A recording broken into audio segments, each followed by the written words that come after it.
Hold on. What? Our day is not over just yet. Woohoo! USA! USA! We have an action-packed hour for you 6 p.m. drivers. Would I rather be feared or loved? Easy, both. I want people to be afraid of how much they love me. Matt Skraby wraps up a full day of live and local sports talk. And that is the whole problem with aliens. You just can't trust them. Occasionally you meet a nice one, but usually they turn out to be some kind of big lizard. The Skraby Show starts now on 97.3 The Fan. Hello and welcome into the Skraby Show for May 8th, 2025. Thank you for being here with me. Hope you enjoyed the roundtable. Hope you enjoyed everything on the station so far today. We have an hour to go through some stuff. We got a lot to talk about. We got the Padres and the Yankees. We're going to talk about that. I have to talk about Jackson Merrill. I'm gonna go over a stat that is pretty surprising about the Padres. Also, I want to talk about Dylan Cease and how the Padres overall handled Aaron Judge. Plus, we got possibly extra innings strategy or rules. Do we need to change those? I thought that was a very interesting conversation, and we'll dive into Rafael Devers and the situation with the Red Sox a little bit later. And then at the end, I have my daily gripe as always. I want to play, and I'm going to just say that if we don't get there, don't blame me because it's not sports related. But if we do get to a point where I could play this clip, I want to play it for everyone and then ask everyone a question because I came across on Instagram, there is an account called History in Memes. And they have all these old videos of things that have happened in the past. And so sometimes I get lost in history and memes and I just start watching all of them. But there was one, it was the press conference after the Apollo 11 astronauts were done being quarantined. I guess they had to quarantine for 3 weeks after they got back. So then they go do the press conference. And the question, number one, the guy who's asking the question seems like a movie character to me.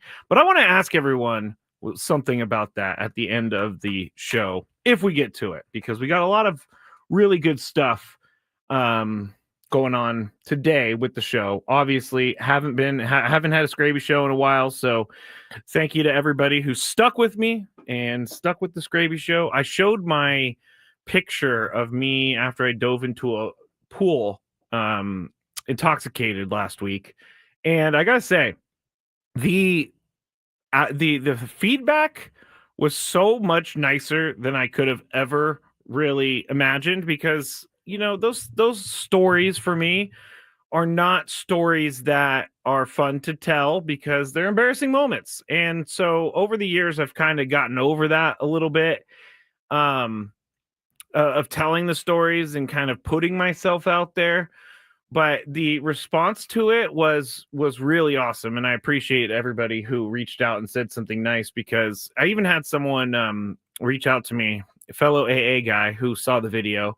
And he said, that's really cool that you can talk about that stuff. Plus, it's really cool that people are commenting so positively about the video, because not everyone is commenting positively on the internet anymore. So if you were one of the positive commenters, I actually didn't get any hate, which is very interesting. Means that maybe people watched it and they're like, okay, I can't hate on this guy today. So, all right. That is my story about, or my thoughts on the drunken story that I told last week. I'm going to start doing more stuff like that. I have a lot of really embarrassing stories and just maybe lessons to learn about things that I did and things that you shouldn't do. So I will start getting those stories together and start doing stuff like that. Diesel on the chat has been asking me for about 6 months now. Excuse me. He's been asking me about 6 months now. Before I before I started working at this radio station, I worked at another radio station in town. I actually have worked at 3 other radio stations in town. And there was a job that I had. It was on an FM station. And my job, when I first started with that show, this was my first real radio job. I was an intern for the show. But one of the games that they played was they would send out an intern or a phone screener, and they would go ask people trivia questions at a bar. And so you would try to guess if the person would know the answer or not. And depending on how drunk they were, you don't know if they're going to know or not. So Diesel has been asking me for so long for me to play some of these things. And I still have all the audio. And I listened to it over the weekend. It is brutal. It is absolutely brutal. I cannot believe that I was walking around in public back in the day, interviewing people or asking people trivia questions with the kind of the state I was in. I was actually I did this thing where I would the segment was called Phone Screener Skraby Awkwardly Ass Out Girls at the Grocery Store, which obviously is an awkward title for the segment, so it fit perfectly. But I would go and record myself like talking to women and trying to get a date. And I remember the first time I did it, I was still drinking. And the first time I did it, I had to go to a bar beforehand and drink a few beers before I went and did this. And I recently listened to that too. It's really, there's a lot to hate about Matt Skraby before he stopped drinking. Drinking? Did I say drinking? I did. I said drinking. So if you are curious about that stuff, it's not going to happen on the 97.3 The Fan airwaves because we talk sports here, and we're going to get to sports in a second. But if you want to see some of that stuff, go over to my YouTube. It's at The Skraby Show. So if you go youtube.com at The Skraby Show, you'll be able to find it. You can subscribe there. But I'm going to start doing shows that are all about different things of my radio life, anything that I could really just share with people, because it seems to spark conversation. So again, you can go to my YouTube, youtube.com/@the-Skraby-Show. Katrina says bonus content for Skrabinators. Yes, bonus content for Skrabinators, because people seem to think my stories are fun. And I personally don't like my stories because they're embarrassing. And I did a lot of crazy stuff back in the day. So there we go. I said all of that. Now let's move to another piece of business, and that would be the Skrabinator game that's coming up on Monday. I am having a really hard time with my right ear piece or my right earbud right now, so I'm trying to figure this out. Okay, there it goes. But the Skrabinator game on Monday, May 12th, there were so many signups, and I really do appreciate anyone that takes the time to sign up, because I'm someone who won't sign up for things unless I absolutely really, really want to or need to. So I appreciate everybody who signed up. One of my least favorite things to do is having to be the person that picks the winners. And I am not personally picking the winners because legally we have to do it randomly, because that's what we tell you all. So I'll be fully transparent. I have the list of people that signed up. Each person has a number next to their name. And so I went online, I found a random number generator and put 1 through, I think 400 or 450 or it doesn't even matter. 1 through, we'll just say 400. 1 through 400, and I would randomly pick a number there. And that is how I pick it. And I have to do it that way. Now, if I don't get replies from people that they want to go, I'm going to start opening things back up on Saturday. So if you signed up, you still have a chance, and I will contact you if you're next up on the list. But I'm just not, I'm not sure how many people are going to bail out of this thing. But I've had, maybe 8 responses so far. I just sent it out yesterday, but it's always nerve-wracking for me because I don't like leaving people out. I wish I could take everyone, honestly. But thank you for signing up for the Skrabinator game. I was talking to the boss man earlier, not Adam. Well, Adam was there, but I was talking to the big boss, Michael, and I was saying thank you so much for the suite, and he basically put it on the Skrabinators. He said they demanded it, so you keep making them happy. You guys can keep using the suite. And people pay attention around here. People 100% pay attention around here. And I really like it when the Skrabinators are shown in the spotlight. All right. With all that out of the way, here's a stat I came across this morning. And it's from Codify. And it said OPS top 4 spots in the batting order, so 1 through 4. And you would think possibly the Padres would not be in the top 7 of this, top 10 of this, because of all the injuries that have happened. They lost Jackson Merrill for a month. They lost Jake Cronenworth for a month. They even lost Brandon Lockridge. So with all the moving pieces that were going on with the Padres, I expected them to be around 10 or so. And when I looked at where they were at, I was incredibly impressed by what the Padres have done at the top of their order. The top 4 spots in the batting order, OPS around baseball. Number 1, just going to say it, the Dodgers. Right now, Ohtani, Mookie, and Freddie Freeman are insanely good. So they're top 3, not even their top 4. Their top 3 are taking care of business in regards to OPS. Then you have the Mets at 892. By the way, the Dodgers OPS is 980. You got the Mets at 892. You got the Yankees at 891. And then the Padres are 4th in all of baseball with an 839 OPS. And when I had someone ask me the other day, what's an OPS? And that's a good question.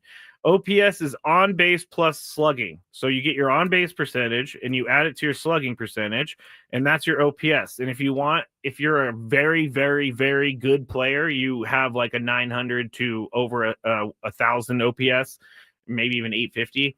If you're an average player, you're in the 700s. If you're not very good, you're below 700. So the Padres as a whole in the top 4 spots in their batting order, 839. And I don't know exactly how many times Xander Bogaerts has hit in the top 4, so he's a part of that. Gavin Sheets, even though he didn't hit well, he's a part of that. But the Padres are hitting when they need to hit. And last night's loss was more of a bummer because the game was over. I was having a really good time watching that game. Thought that game was one of the better games entertainment-wise that we've seen. And I also I don't necessarily like Yankee Stadium, but it does seem like at Yankee Stadium there's a type of playoff atmosphere, and the fans are right on top of you, and all players love playing in that type of environment. That's what they want to do. Jeremiah Estrada seems to thrive on pitching in big moments and pitching in big stadiums. By the way, we're going to have him on the show tomorrow for our Friday. Not sure of a time yet, but we are on from 2 to 4:40. So the Padres are, when people tell me, oh, well, they're not going to make it through the season like this, I think they are. I think they're built for they have built this team to do what they're doing right now and nothing else. They're not a team that's going to hit a ton of home runs. We know that. They're a team that's going to just continue keeping the line moving, and they're going to get their home runs, but it's not necessarily like the end all be all for this team. There are other teams that they need the home run and they need to score that way. But the Padres, I would take the Padres game anywhere, and it translates to anywhere. It's kind of like I'm going to compare them to the 49ers. And here's how I'm going to compare them, because the 49ers, for years and years and years, everybody always says, hey, their offense travels with them, meaning they can play their offense anywhere. If you're a team like, let's just say the Bengals, you pass more than anything. And so your passing offense, passing heavy offense might not travel to a city with weather, blah, blah, blah, blah, blah. Well, the Padres offense is, and the 49ers, they're a running team, so they can run anywhere. When you can run the football, you're able to take over games. Padres offense is similar in this way, is that they're taking what they can get from pitching, and they're not trying to launch that home run. I think, and I'm not blaming Juan Soto for this, but I'm thinking specifically about a play a couple years ago where the Padres were struggling big time down the stretch. And they were playing the Diamondbacks. And I can't remember if it was a doubleheader, if it was just a day game, but I do remember this game was during the day. And there were guys on base for the Padres. They were right in striking distance to win the game. Juan Soto was up, and Juan Soto, he hit one to the fence. I mean, it looked like it was going to go, but it didn't go. And I'm not saying that Juan Soto is a bad player because of that. What I'm saying is, like, this Padres team this year is finding a way to drive those runners in without the home run, which I think is their identity. Manny is very good at hitting the gaps. And when Fernando can hit the gap, then he's double or triple. I mean, you've already seen him take second against the Pirates on Saturday night, which honestly, he does so many incredible things. I kind of forgot about him doing that on Saturday night, but things like that with the Padres, I love seeing. I love seeing them taking the base hit instead of trying for the fences. And I know this has been a complaint for people for a while, but this identity that they have is infectious in this clubhouse. I mean, the reason Luis Ariz works on this team, because everybody's always trying to trade Luis Ariz. Maybe not everybody, but a lot of people are always trying to trade Luis Ariz. He's been on 3 teams so far in his career: Twins, Marlins, Padres. But the reason that he works in this situation, in the Padres situation, is because that's kind of the game that they play. They're not playing. He's not a slap hitter. I was about to say slap hitter, but he's not a slap hitter. He's driving the ball to the spot. Let me start this over. I'm getting too quick in my head.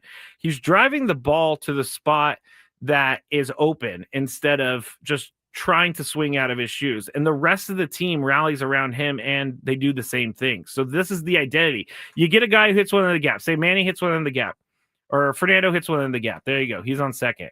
Then you got Luis Ariz. He singles. Fernando is on third. Ariz is on second. Then you got Manny. Manny hits one in the gap. Then you have Ariz on third. You have Manny on second. And Fernando scores. And then you have Jackson Merrill, who hits a home run, which would be a 3-run home run in this instance. So they're getting guys on base, and then they could go. And Jackson Merrill's not trying to hit for the fences, but they are taking what is given to them. And that's where I'm not as frustrated with this team as I have been in the past. Like, I don't know about everybody else. I don't know about anybody else. But when I see them come up in a situation where they have runners in scoring position, I don't feel like I used to. Because a couple years ago, it felt like this team could not drive in a runner in scoring position to save their lives.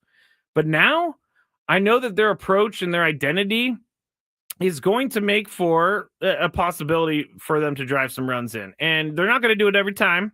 But if they're going to just continue to be the same team with the same approach, as long as it's working, I don't see why you go away from that.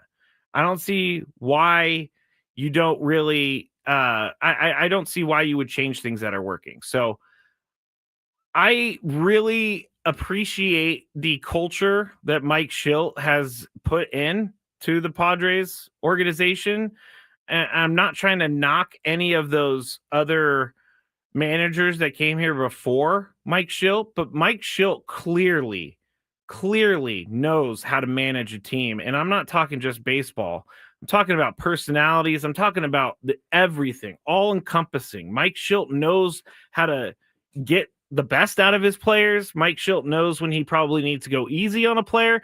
Mike Schilt knows when he needs to go hard on a player. And then Fernando, after the game on Monday night, after they came back and won after the ejection, said, "This is why we love playing for Mike, because he always has our back.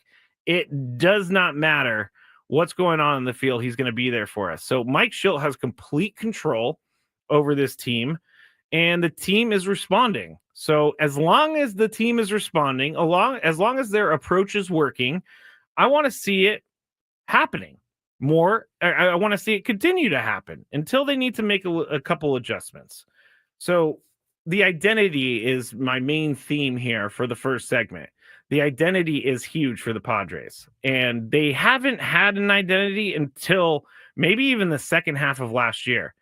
And so it makes sense that it would take that long. But once they found who they were and they're sticking to it, you always play to your strengths.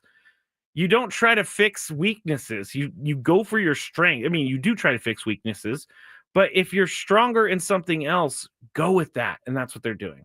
And I went way past my time. So when we get back, I want to talk about Jackson Merrill. I also want to talk about I want to talk about Dylan Cease and what he did with Aaron Judge last night, because Aaron Judge came into the series with the Padres, the best hitter on the planet by far.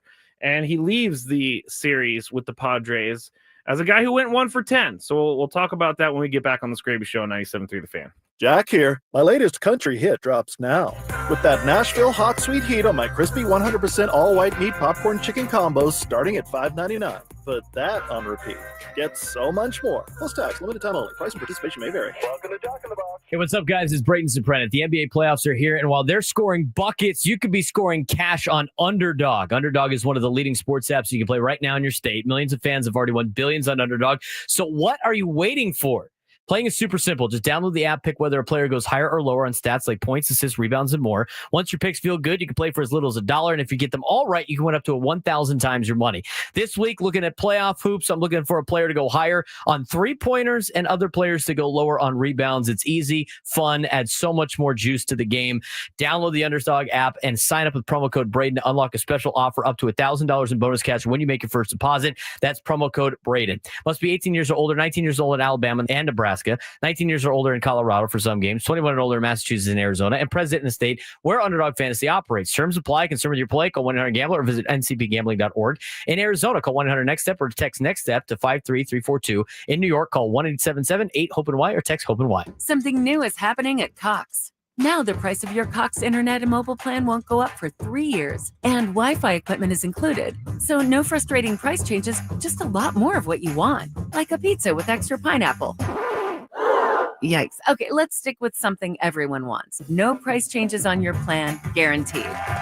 Learn more at cox.com/value. Must have at least 500 megabits per second speeds and Cox Unlimited mobile taxes and fees excluded from price guarantee. Mobile data speeds reduced after 20 gigs usage per month. The following is attorney advertising. If you or someone in your family was hurt in an accident, don't let big corporations take advantage. At Singleton Schreiber, we fight for what's fair, and we make them pay. Call Singleton Schreiber today, and we'll make them pay. Call 877-600-6000. That's 877-600-6000. Accidents are hard enough. The last thing you need is some corporation trying to shortchange you. At Singleton Schreiber, we go toe-to-toe with the corporate giants because you deserve better. Medical bills, lost wages, pain, and stress. We know what you're up against, and we fight for every dollar you're owed, every expense, every hardship, every moment of pain. We fight to get what you deserve. Don't wait. The clock is ticking. Call 877-600-6000. That's 877-600-6000. Your fight starts with one call. Call Singleton Schreiber today, and we'll make them pay. Gerald Singleton is responsible for this attorney advertising. 591 Camino de la Reina, Suite 1025, San Diego, California, 92108. San Diego,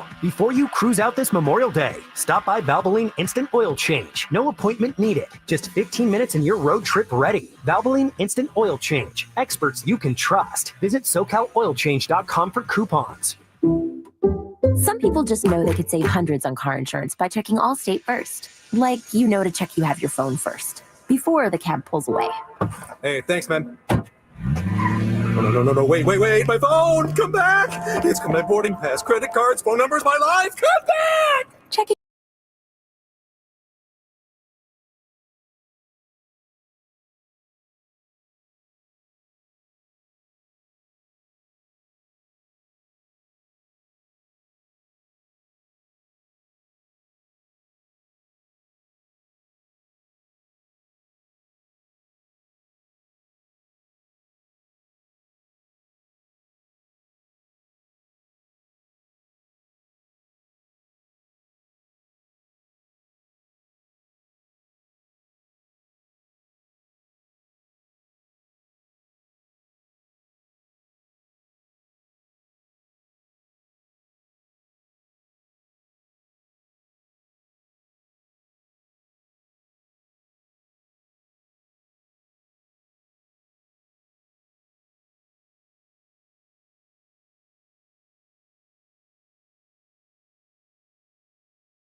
Show, 97.3 The Fan. Reds and Braves are locked up 2-2 right now in Atlanta. It's the bottom of the 8th inning. I don't know why, but I've always liked the Reds. I'm not sure why, because they've pretty much been terrible my entire life, but I don't know. There's something about the Reds that I like, but they're playing the Braves right now, 2-2 in the bottom of the 8th inning. Now, we went to break talking about Aaron Judge, talking about Dylan Cease and how he handled him. And so I was honestly, I was baseball scared. I wasn't actually scared, but I was baseball scared of Aaron Judge before the Padres started playing the series, because Aaron Judge coming into the game was he was the best hitter on the planet, and then some. He came into playing the Padres with a 423 batting average. And that is something after maybe 35 games that you don't really see. I remember when Cody Bellinger did it, his MVP year with the Dodgers, he was hitting 400 for a good long while as well. But hitting 400 is so difficult to do. But he entered this series 423 was his batting average. His OPS was 1.287. So he's just crushing the ball. He's on base all the time. He is a machine. I don't understand how a guy like Aaron Judge can leave Fresno State, which is where he went to college or play college baseball. I don't understand why he's not like the best prospect of all time. What I'm trying to say is I don't understand how you go from being kind of an unknown all the way to a superstar as quickly and as convincingly as Aaron Judge. But back to the Padres dealing with him. On Monday, he went 0 for 3. He didn't have a walk, so his average goes down to 414. On Tuesday, he did hit that home run, but that was his only hit of the series. He went 1 for 3 in that game with the home run against Michael King, and he was hitting 412 after that. Then he went 0 for 4 last night, and this is the most impressive thing to me, is that Dylan Cease held him in check to the point where he struck him out 3 times. So now Aaron Judge is hitting an even 400 right now, and I can't tell you how impressive it is to me that this Padres pitching staff was able to contain, outside of that one crazy inning, they were able to contain the Yankees. And the Yankees have a good lineup with a lot of good hitters in it, and they were able to do a really good job. So the Padres are the only team this year that has held Aaron Judge hitless in at least 2 games in a series this season. So young season and everything, but they still are the only team that had him go hitless in 2 of the 3 games. And Dylan Cease struck him out 3 times. They held him to 1 for 10 with a homer. And I honestly, if we were going to go away from Dylan Cease, like, first off, I'm really, really happy that he's okay. I threw my arms in the air last night when I was sitting at a stoplight. I was listening to Jesse and Tony, and everything's going fine with Dylan Cease. He's throwing one of the games of his Padres career, and he has a no-hitter through 7 or through 6. And then Cody Bellinger hits that home run, and it changes everything. And then Dylan Cease exits the game, which sounds like a forearm cramp, which is very, very good to hear, because Dylan Cease, it would be very Padres if something were to happen to someone on the team, knock on wood. But I'm very happy that he's okay. But I threw my hands in the air and I was like, really? What is going on? You get a guy back in Jackson Merrill. You're going to get a guy back, Jake Cronenworth. Like, why do they keep adding guys and then subtracting big players as well? And I know this happens to every team throughout baseball, but it just seems like it's so much worse when it happens to the Padres and to my team. But not only that for Aaron Judge. Here's the last thing on Aaron Judge. Aaron Judge had a 32-game on-base streak end yesterday, and he Yeah, 32 game on base streak, and he also had a 14 game hitting streak coming into the series, which ended on Monday. He's never actually reached a 15th game in his hitting streak, but Aaron Judge was just doing Aaron Judge things times 10, and the Padres were able to corral him. I love it. I love it. There's something in Dylan Cease's pitch to Cody Bellinger. I just think he put a good swing on it. It wasn't a bad pitch. It wasn't in the zone. Cody Bellinger just got to it, and you got to tip your cap, as they say, to the hitter on that one. And then Jeremiah Estrada, I mean, it's tough. Let's talk about the extra innings real quick, because it is really tough when you're the visiting team. Yes, you have the first chance to score. Yes, you do have a player on second base, just like the home team does. But I think it all changes once, like, everything goes in the favor of the home team and the extra inning rule. So we were talking about on the roundtable, would we like to see it changed a little bit? And I would think, I don't want these games to go forever and ever and ever either, because I don't think that's good I don't think it's good for baseball to have players going 18 innings and clubs just ruining their pitching staff for the next week or two. I'm not a fan of that, but I would like to say that I think maybe you do the 10th inning without a ghost runner so that you could really allow a team to end it in a real way, instead of having the ghost runner score from second in the bottom of the 10th. Maybe just the 10th inning, just have them without the ghost runner. And then 11th inning and on, you can have the ghost runner. And this is not me saying this based upon the Padres losing last night, because the Padres are on the good side of that stuff all the time. I'm just thinking that once a visiting team doesn't score, the formula to win for the home team just it exponentially increases, because you move your ghost runner to third through a sacrifice bunt or something like that. And so now you got a guy right on third with only one out, and you got two outs to work with. All you need to do is elevate something. And that's what happened last night. They elevated the backup catcher. Can't remember his name right now. He elevated a pitch, sac fly, game over. It was too easy. I mean, they executed it perfectly. So you can't be mad at them, but I would like to see some sort of 10th inning no ghost runner rule, just to see if a team can end it in regulation in a real way. And again, I don't want guys going 18 innings. So that's why you bring out the ghost runner for the 11th and the 12th, or even just Trevor saying the 12th. Like, I really want to see the no ghost runner. It's not going to happen, but it does kind of end the game in an unsatisfying, unfulfilling way for the team that loses, which is basically every game. But I think we all thought last night, I mean, you got the bases loaded in the 10th. You got your big hitters coming up. I have no problem with Mike Schilt not trying to sacrifice anyone, but you would think that one of those three guys would come through. Fernando, Manny, and Xander. The three of them did not come through, and that's going to happen.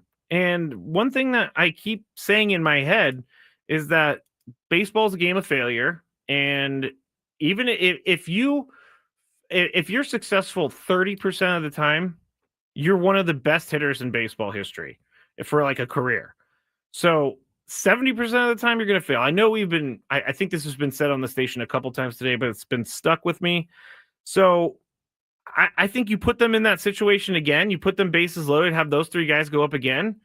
And I think you definitely have a run driven in, because all three of those guys to strike out in two separate instances, it's not going to happen. I don't think it's going to happen, especially with those three. Now, if it was to be, if it was down further in the lineup, the 7, 8, 9 hitters, then maybe I could see them striking out, and maybe there needed to be some manipulation by Mike Schilt. But this was not that.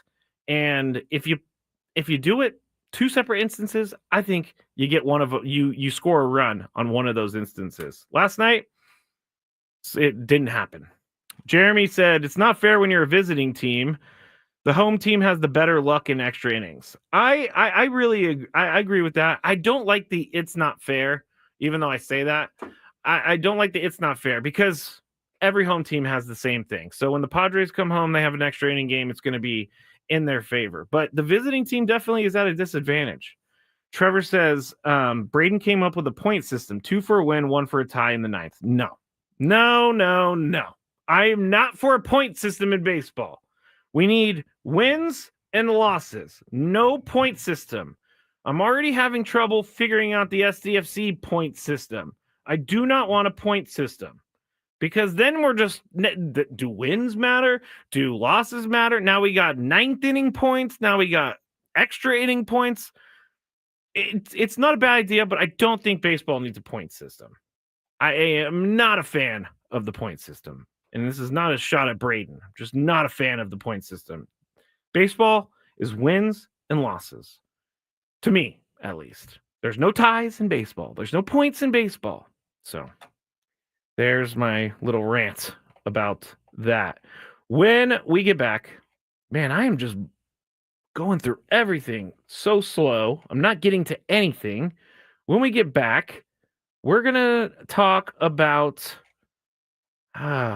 do I want to talk about? Yeah, let's talk a little bit about the Rafael Devers situation because it's a big news story here around baseball. It's also a huge news story in Boston. So we'll briefly talk about that when we get back on the Skraby Show on 97.3 The Fan.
Final segment of the Skraby Show here on 97.3 The Fan. Thank you for joining me. We've talked about the Padres. We've talked about Dylan Cease. We've talked about him striking out Aaron Judge 3 times. We've talked about the extra inning rules.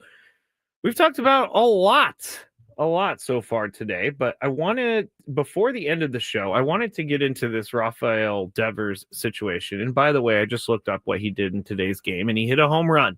So apparently this controversy is not really bothering him too much, but here it is.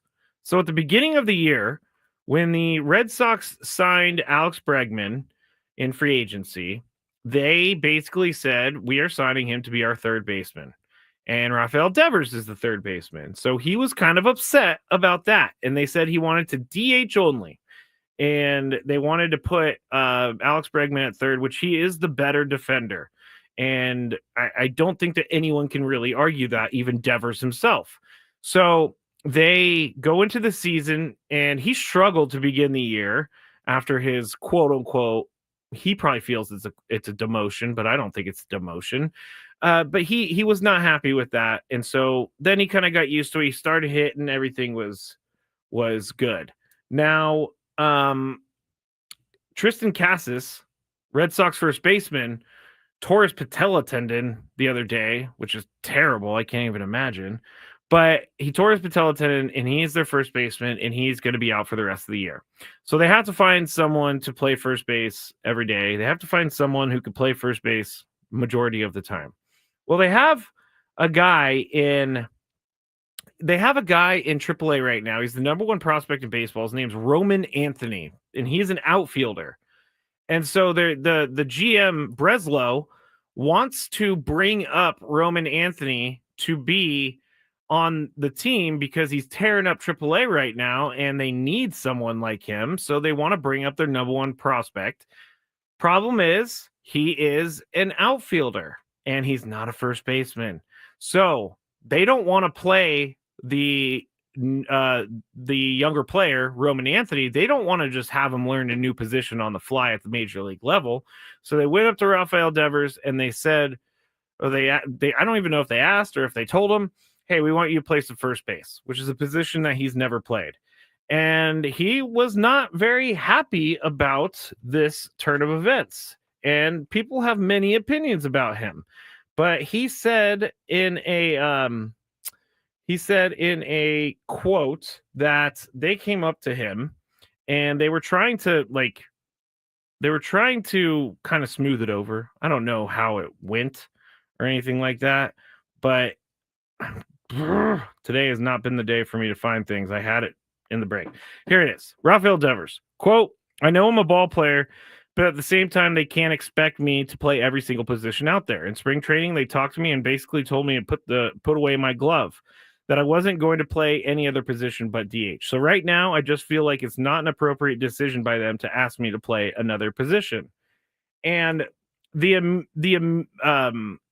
immediate reaction to Rafael Devers saying this is, oh, he's a bad teammate. He's terrible. Oh, man, he's all about himself. But in the short time that I've been thinking about this, I don't know that he's being a bad teammate. I think, he's standing up for himself. What did they say about, what did Xander Bogaerts say about first base? The closer you get to the dugout is the closer that you are going to be retiring.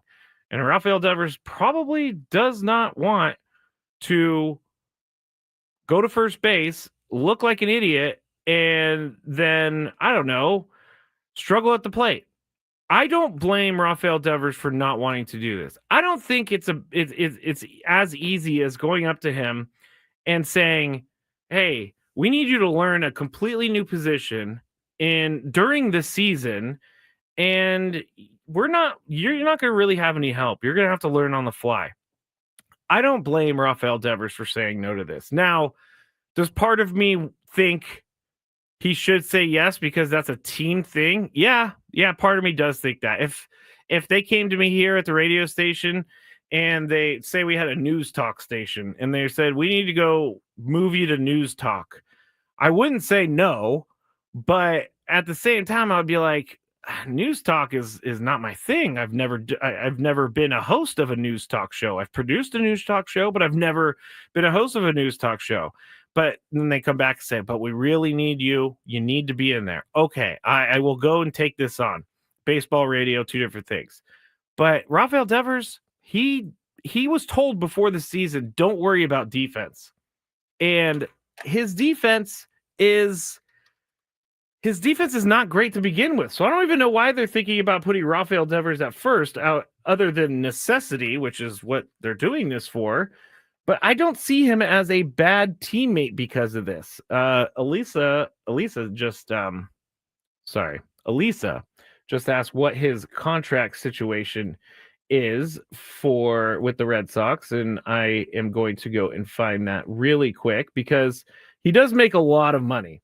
He makes more money than we would think, and I think that's where Elisa's going with this. But he's making $27 million this year, and this is a number that they gave him in 2023.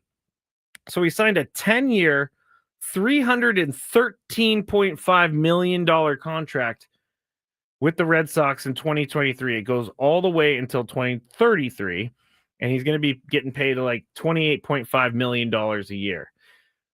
And I know that people are saying, well, he's getting paid money, he should do it. Well, what if this whole thing hurts his career? What if he plays so bad at first base that he's been put on the bench? He can't hit anymore because he's worried about what he's doing defensively. I think this is a good move for Rafael Devers. He's 28 years old, and I think that he probably is thinking about the long-term portion of this rather than covering for his team in the short term. Elisa says, if he's about to go into free agency and is still looking for a payday, I could see how he would be against it. I could see how he would be against that as well because it would lose him money. But I don't think Rafael Devers wants to look stupid on the baseball field. And there is a part of it that is being a team player. But if a team comes to him and tells him before the season to put away your glove, you're not going to play defense. So he's not been doing defense stuff. I think it's pretty unfair for them to come back and be like, hey, you know that glove that we told you to put away? Can you dust it off? Because we're going to need you at, not third base, but we're going to need you at a completely new position, first base. Like, I don't think that it makes him as bad of a teammate as other people do. I would like for guys to do what's right for the team. I would like that. Like Xander Bogaerts handled it last year when he was moved from shortstop to second and then back to shortstop. He handled it in a pretty good way. But I don't know that that's the way to handle it for everyone. And obviously there is a disconnect between Devers and the front office. And I don't know if this is going to end up in some sort of trade. I don't know what's going to happen with this, but Devers, to begin with, he seems to be. It's not like when I saw the media quotes and videos and stuff.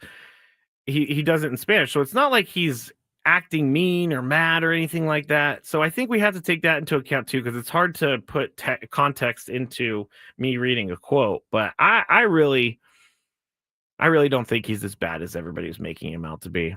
I don't. But at the same time, maybe his teammates do. Maybe his teammates are kind of upset. I say, excuse me. Jeez, I'm getting upset about this. I say to bring the Roman Anthony, the number one prospect, I say you put him at first. That dude is a young guy, no experience at the major league level. Put him at first and see what he can do. But they don't want to do that. They don't want to do that. So, yeah, it's a mess. It's an absolute mess. This year has not been easy for the Red Sox front office and Rafael Devers. But their signing of Alex Bregman was pretty darn good, I have to say. He's been awesome. All right, real quick. I already talked about the Scrabinator game, but I just want to thank Spiros one more time because they don't have to feed the Scrabinators at the game. And they are so good to us. They came to us with the idea. We kind of floated it, but they took it and ran with it. And I appreciate everybody who is behind the scenes making this work. So please, if you're wanting some Mediterranean food, try Spiro's, La Jolla, and Coronado, also at Petco Park. But really know that these people that run Spiro's, they really do care about San Diego, and they really do care about Padres fans. They wouldn't do this unless they really did want to be a part of the community, and that's exactly what they're doing. So I appreciate the Padres for making this happen. I appreciate Sharon for making this happen, April for making this happen, and Spiros for making this happen. It's when they first told me that they wanted to do this again, I was over the moon happy, because it was one of those things where I was like so grateful that I didn't even have words, which is strange for me, which is very strange for me, because I usually always have words, but they are stepping up and they're feeding the Skrabinators. So please, if you're feeling like some Mediterranean food, go on out and get some Spiros. I eat too much pita bread every time I go. What's annoying Skraby today? Let's find out. It's time for the Daily Gripe. All right, I had so much more to talk about. Like, I really wanted to do the astronauts talking about the moon, but I think I'm going to have to save that for another time, because we just don't have the time. But here is where I something is not working on this thing. Hold on. The computer didn't do what it was supposed to do. There we go. I don't get the Met Gala. Anybody else not get the Met Gala? I was looking through some of the pictures last night and this morning, and I get that it's one of those things where you wear really crazy clothes to, and it's something that everybody thinks is very cool. I don't get it. I'm not really sure why anybody would really go, other than the parties and being in New York and getting to dress up and do a whole big thing. But I don't get it. I saw, is it Jaden Smith, Will Smith's son? He was wearing like a wire around his face. It was just really strange. I don't understand how that is fashion. I don't understand how it's fashion. Now, I'm not the most fashionable guy in the world. That is for sure. But I know that a wire around my face wouldn't be a good look for me. All right, that's it for me. Have a good night, everyone. Talk to you tomorrow. Sun's out, Petco Park is rocking, and the Padres are ready to make some noise. I've got all the takes, all the analysis, and, of course, all the vibes. Join me, Braden Suprenant, every weekday from 10 to 2 on San Diego's #1 sports station, 97.3 The Fan. Let's take another role player tonight in the NBA. I'm Sammy Peep, here to help you beat the books with the BetMGM network. Steph Curry out for Golden State. The public looking at Jimmy Butler props, but I like a player that will go good or bad, blowout or not. That's Gary Payton. Let's play over his point prop, 7.5. I'm Sammy P from the BetMGM network. Bet smarter and beat the books. Download the BetMGM app today, and please gamble responsibly. You ever try fixing your car and realize you're missing that one part? Yeah, been there. That's why eBay's my go-to. They've got millions of parts guaranteed to fit. I'm talking brake pads for when yours have seen one too many miles of stop and go. Oil filters, because you don't mess around with your engine care. Even got this cold air intake on my watch list. I might just go for it. To keep the ride cool and your DIY streak high. Find all the parts you need at prices you'll love. Guaranteed to fit every time. eBay. Things people love. Eligible items only. Exclusions apply. This Military Appreciation Month, Verizon thought of a lot of different ways we could show our appreciation, like rolling out the red carpet or giving you your own personal marching band. But we decided on special military offers instead. This month only, we're giving military and veteran families a $200 Verizon gift card on us when you purchase a new smartphone on my plan, because we're proud to serve you. Visit your local Verizon store to learn more. $200 Verizon gift card requires smartphone purchase $799.99 or more with new line on eligible plan. Gift card sent within 8 weeks after receipt of claim. Additional terms apply. Navy Federal Credit Union celebrates Military Appreciation Month in May. Whether you're active duty, a veteran, or a military family, we are all united.